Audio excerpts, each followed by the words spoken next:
ساجد صاحب، جو لوگ اس دن جشن مناتے ہیں ان کے لیے تو ایک بڑی قابل فخر چیز ہوتی ہے کہ ہم اپنے پیغمبر کا جشن منا رہے ہیں، لیکن جو لوگ اس دن جشن نہیں مناتے ان کے لیے یہ کوئی قابل فخر چیز نہیں رہ جاتی.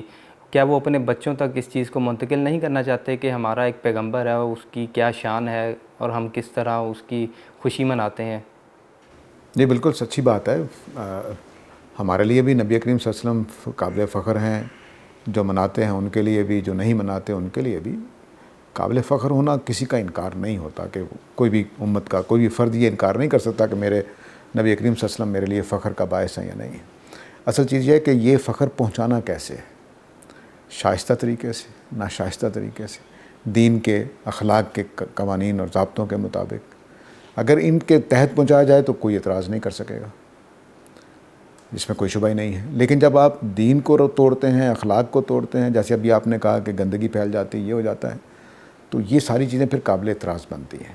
دین میں کوئی اضافہ کر دیں، اخلاق کو آپ برباد کریں، یعنی ٹریفک اگر جیم کر دیا آپ نے تو آپ نے لاکھوں لوگوں کو نقصان پہنچا دیا اپنے ایک جشن کی وجہ سے. تو قابل فخر چیزیں پھر فخری انداز میں، قابل فخر انداز میں بیان ہونی چاہیے، پیش ہونی چاہیے، نہ کہ ایسے انداز میں کہ جو قابل اعتراض بن جائے، جو ایک بحث کا موضوع بن جائے یا اختلافات کا موضوع بن جائے. ایسا نہیں ہونا چاہیے.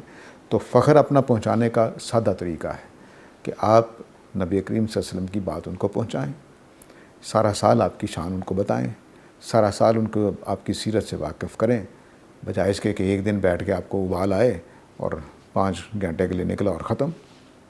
اور وہ نکلا بھی کیسے؟ نہ آپ نے نبی صلی اللہ علیہ وسلم کا نام لیا، نہ آپ نے کوئی آپ کی شان بتائی، نہ آپ نے کوئی آپ کی سیرت کا واقعہ بتایا، نہ آپ کا کوئی اسوہ دلوں میں پیدا کیا. بس بازار سجائے اور بس فارغ ہو گئے. اس سے کیا فخر پہنچے گا؟ ہاں، فخر پہنچنے کے لیے ایک کام کیا جا سکتا ہے عید میلاد النبی والے دن، کہ اچھے ہر جگہ پر، محلے کی مسجد کی بنیاد پر کہہ لیں یا محلے کی بنیاد پر کہہ لیں، کہ مجالس اس طرح کی برپا کی جائیں جس میں نبی اکرم صلی اللہ علیہ وسلم کی تاریخ، سیرت اور اس طرح کے واقعات سنائے جائیں، جس سے بچوں کے دل میں آپ کے لیے محبت، احترام، تعلق یہ پیدا ہو.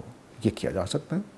لیکن اس کے لیے ضروری نہیں کہ آپ ایک دن متعین کریں، کیونکہ ایک دن اگر آپ سال میں کریں گے تو یہ تو بھول جائیں گے لوگ. اس کو پوری زندگی کا حصہ ہونا چاہیے. جیسے میں نے پہلے بھی عرض کیا ہے کہ رسول وہ میرے لیے ہر وقت اس احساس کا سامان بنے رہیں کہ میں نے کل ان کا سامنا کرنا ہے خدا کے حضور، تو کیا وہ مجھے اپنی امت میں شامل کر لیں گے. یہ اس احساس پہ رہنا چاہیے. یہ چیز نہیں ہوتی کہ میں نے 2-4 نعتیں پڑھیں اور نغمے گائے اور بھنگڑا ڈالا خوشی میں اور بس چلا گیا. اس سے کچھ حاصل ہونے والا نہیں ہے. نبی صلی اللہ علیہ وسلم ایک باوقار ہستی ہیں، اتنی باوقار ہیں کہ ان کو آپ کے چھوٹے موٹے فخر کی ضرورت ہی نہیں ہے جو آپ دینا چاہتے ہیں. ہمارا فخر کیا ہے؟ مثلا پچھلے سال جو بھنگڑے ڈالے گئے، ناچ گانے کیے گئے، اسی طرح سے بتیاں گلیاں میں لگائی گئیں اور بھنگڑے ڈالتے ہوئے کئی جگہوں پہ یہ دکھایا گیا. اس سے کیا فخر منتقل ہونا ہے؟ اس سے تو اباہیت منتقل ہونی ہے جو آپ نے پیدا کر دی گھروں کے اندر.